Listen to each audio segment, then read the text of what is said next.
going to be, cold throughout the rest of the week. We'll get back to where we need to be, I think, very, very shortly. And it's obviously a great place in the country to be in Florida this time of year. I'd rather not be anywhere else. I just want to contrast how we've approached certain things in Florida versus what you see happening in other parts of the country. One of the things that we've insisted on in Florida is prosecutors have a responsibility to enforce the law. And it's not that you get elected as a prosecutor and you have a right to just simply disregard the laws you disagree with. Because, there's different laws on the books. I mean, there's laws that predated my tenure that I may not may disagree with. What, am I just supposed to just ignore? So you have to faithfully follow and execute the law. And so as a prosecutor, while you may have discretion in a certain case or whatnot, you can't just exempt certain crimes from any type of prosecution, but we've seen that in other parts of the country. You have these prosecutors, oftentimes funded, by people like George Soros, and they get in, and their goal is to, reimagine the criminal justice system. Now, they can't get this done through legislation, and so what they basically do is they just decide which crimes that are on the books they don't think should be crimes, and then they just don't do anything about it. And so you've seen it. You saw it in San Francisco with the prosecutor they even had to recall. You've seen it in Los Angeles. You've seen it in Baltimore, Philadelphia, all these places. And it's a concerted effort to basically put people back on the street who are committing criminal offenses. And the successful policing and law and order policies that have happened, particularly in urban areas in other parts of the country, take the smaller offenses seriously. And when you give license to violate laws, even if they're more modest offenses, you then create a permission structure where people are going to commit even more crimes. And so you have these crazy situations where you can just break into somebody's car or break into their home, and no, that's not something that they think should be prosecuted. Well, that creates a culture, and it creates a situation where really the criminal element has the advantage over the law-abiding citizen. Now, we've done the opposite here in Florida. We've had examples of those types of prosecutors in Florida, and I think I'm the only governor in America that's actually removed them from their posts and insisted that we have faithful execution of the law. We obviously still monitor these prosecutors as new elections come in, and as there is examples of them not following, then we obviously will be willing to act on that.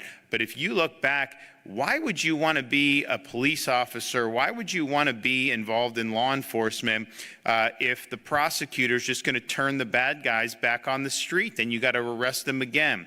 So we've rejected that in Florida. We've obviously stood very strongly with having strong prosecutors. And I know it's been very frustrating in some parts of the state. It was very frustrating in Tampa, Orlando, some of these places.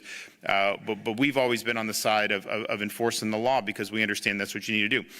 And the other thing is who would want to be wearing the uniform if the statutes and the policies benefit the criminal element over law-abiding citizens? And yet we've seen that around the country where they'll do things like no cash bail. So, you go, you apprehend somebody that's a threat to the public, you go, they bring them in, arrest them, go in front of a judge, and then they go back on the street. And then what, like 2 weeks later, you got to arrest again when the person commits an additional offense? That's very demoralizing in terms of wearing a uniform and putting yourself at risk. And so we've rejected it. I mean, we obviously weren't going to do it at the state level. I know there was some rumblings about it, maybe early in my tenure.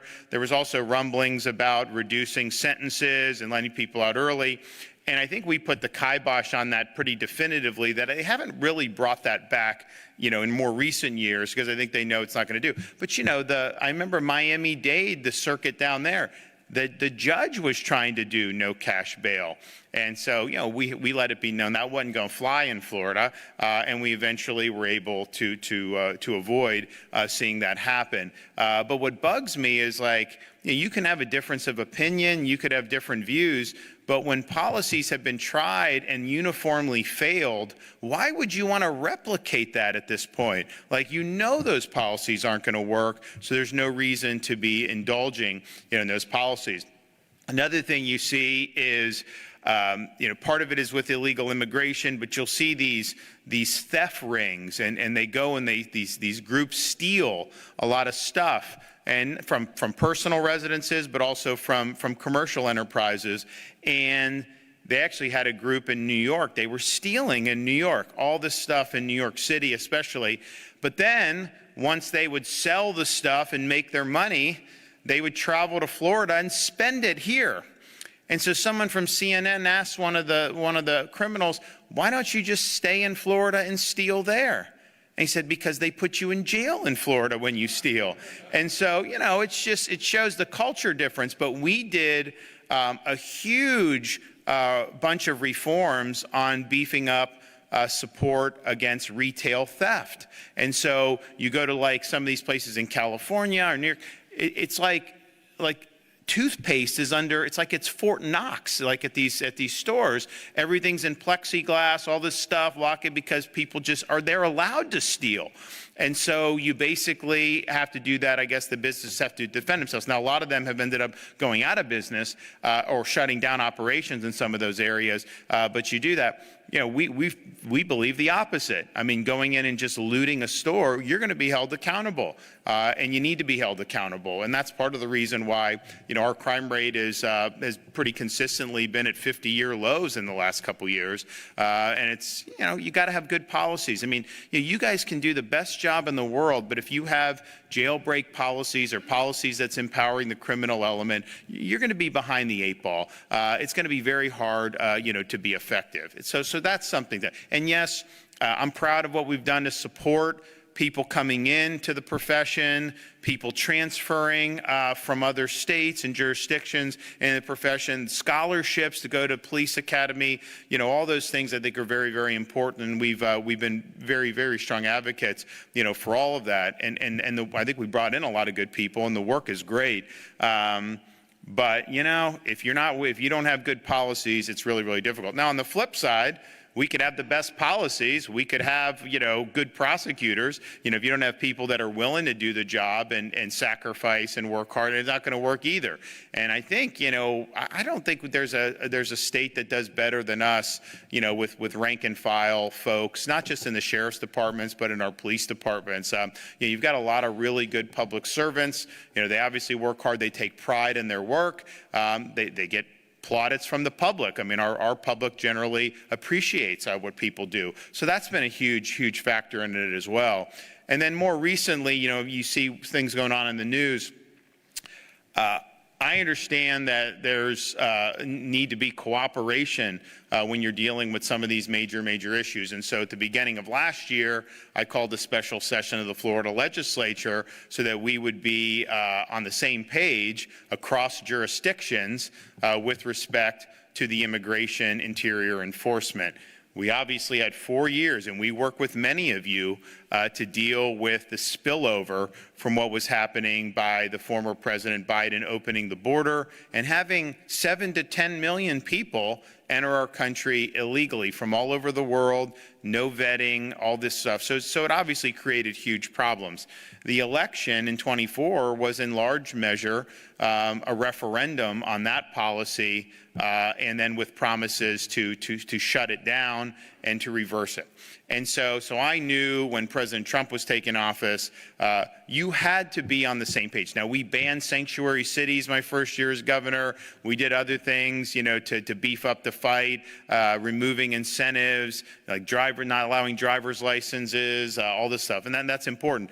But in terms of enforcement, you had to work together. And so we called for reforms, and we had to fight, fight over it. But we eventually got what was necessary. And there's a number of things that we did, but the most important thing that we did was just impose a very clear duty on all state and local law enforcement agencies that you have a responsibility to cooperate, the best of your ability with the Department of Homeland Security on interior enforcement. So Highway Patrol, you have a guide trooper pull someone over, they're here, they're driving drunk, they have no driver's license, they're not here legally. That's an easy thing to then make sure that DHS is able to do that. You have people that are convicted of criminal offenses who are here illegally. They come out of that prison.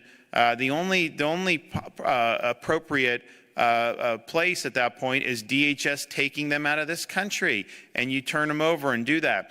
And so we've worked like that, and I think it's been very, very effective. We've done between state and local, and we're partnering with DHS on a lot of this. We've done about 20,000 apprehensions of people, of illegal aliens, just since probably last spring. And that's in addition to what DHS is doing on its own. And so that's the way you show cooperation. That's the way that you actually get the job done for the people that you represent. Now, what they're doing in these other states is basically, it's a form of interposition. They are sanctuary jurisdictions openly, proudly, where they say, we are not going to cooperate with any type of immigration enforcement. And so what does that mean? Okay, like Minnesota, you have somebody in a jail or in prison and they're getting out.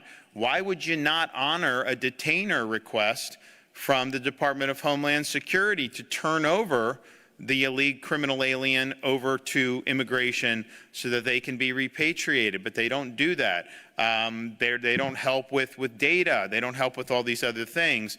And so it's almost like, you have an election, you debate these issues, the laws are on the books, and they just believe that they should be able to opt out of that and not be involved. And in fact, now it's being more than that. It's thwarting that. And you have really aggressive operations that are being done, funded in some of these cities to try to prevent the law enforcement from carrying out basically what the voters asked to do in the 2024 election and what federal law requires of them to do. And so that's created an environment where, if you work for the Department of Homeland Security, if you're an immigration officer, they're putting a target on your back. They're trying to put your likeness out. They want people to be able to come and target you. So they're creating this situation where just doing your job and just following law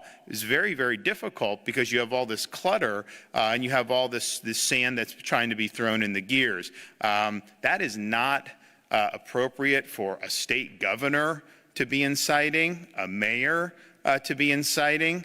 If you don't like the fact that we have immigration laws, then you should have done a better job when you were in power to try to convince the public that what you wanted to do is right.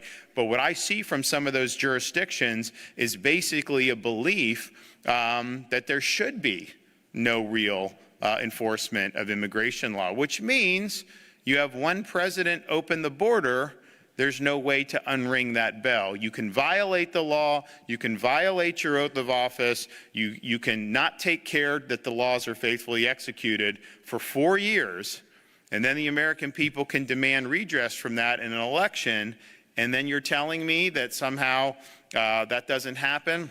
So I think it's the lack of cooperation, that's causing a lot of friction. I think it's the fact that these politicians are intentionally trying to sabotage enforcement efforts, not even doing basic cooperation, which I think if you ask just, someone, hey, do you think if someone comes to the country illegally, commits a crime, that, after they've been punished, that they should be turned over to immigration, or should they just be released on the street? I think most people would say they should be turned over and then sent back to their home country, but that's not what they're doing there. So we have shown the way on, retail theft. We've shown the way on handling rogue prosecutors. We've shown the way on having strong laws that make sure people do the time if they did the crime. But we've also shown, how you can work with state, local, and federal, all pulling in the same direction, and all getting the job done. And so what we were able to do in the first, it really isn't even a year, because by the time we got our special session done was sometime in February, I think, of last year. Obviously, DHS had to stand up stuff. So we really didn't, we did our 287G agreements at the state level. I know a lot of the sheriffs did it shortly thereafter. But, it wasn't even like we've been doing this for a full year. I mean, we probably started sometime in the spring in earnest, and you've basically had a clinic about how you can work together to be able to protect the public and to make sure that folks, particularly folks that are in our justice system, that they are turned over to the appropriate authorities and removed from our communities when they don't have a right to be here. That's not what you're seeing in some of these other areas. And so I don't think it's a mystery why some of those areas have struggled in recent years. Some of these areas are the same areas where you had massive rioting and looting, 4 or 5 years ago. Why you couldn't keep order in the streets during that period of time. It's kind of the same mindset about, certain laws they think are fine, others they don't, and this is what you end up with. So I'm glad Florida has been on the same page, our local, and look, I get it. Not every local jurisdiction in this state wants to be cooperating. Most do, but not everyone. You can look at a map of Florida, look at like election results. You look, red with blue dots, right? Well, where are you going to find people that may not want to do it? Probably where those blue dots are. I get that. But we ultimately had to make a determination through the legislature and with me as governor, what's the policy of the state going to be? And you do have a responsibility to be doing best efforts on that. And I understand some haven't liked it, but all are expected to do it. Many have been very, very aggressive in terms of what they've been doing, and I think that that's really, really positive. But I'll tell you this, your constituents really do appreciate it because, they watched for 4 years the nonsense.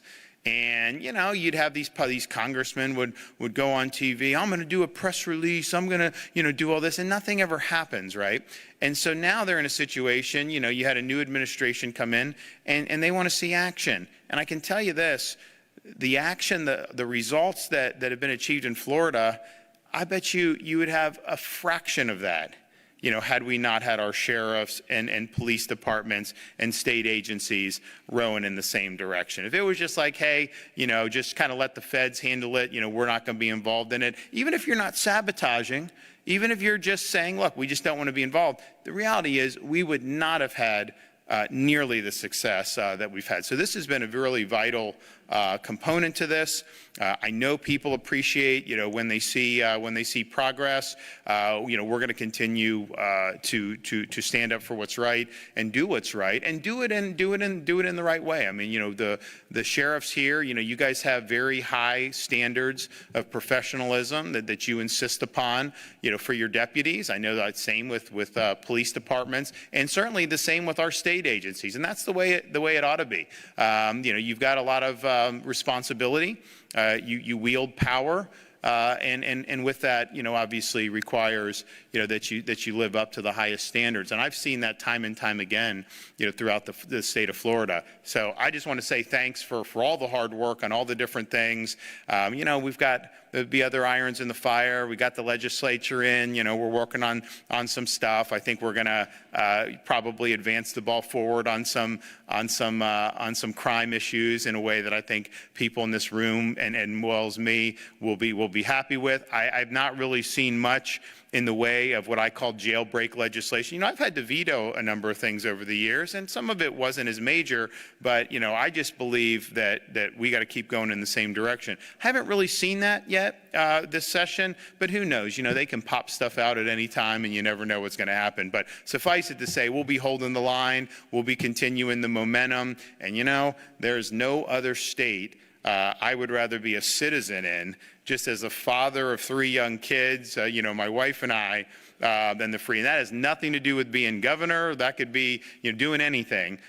This is where I think people feel that they have the best opportunity to succeed for themselves and their family. And the public safety and the commitment to public safety is a huge, huge reason why. So from me to you, thank you. And we got more work to do. So God bless everybody. Thanks so much.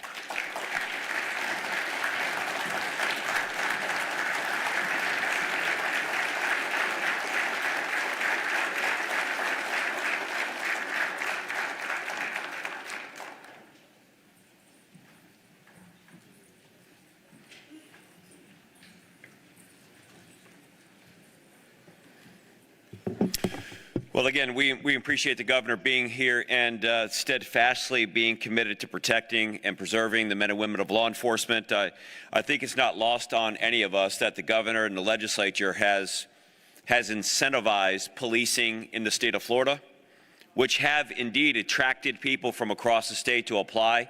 I think our vacancy numbers are coming down as a result of that. But it's just not the incentives and all of that. The people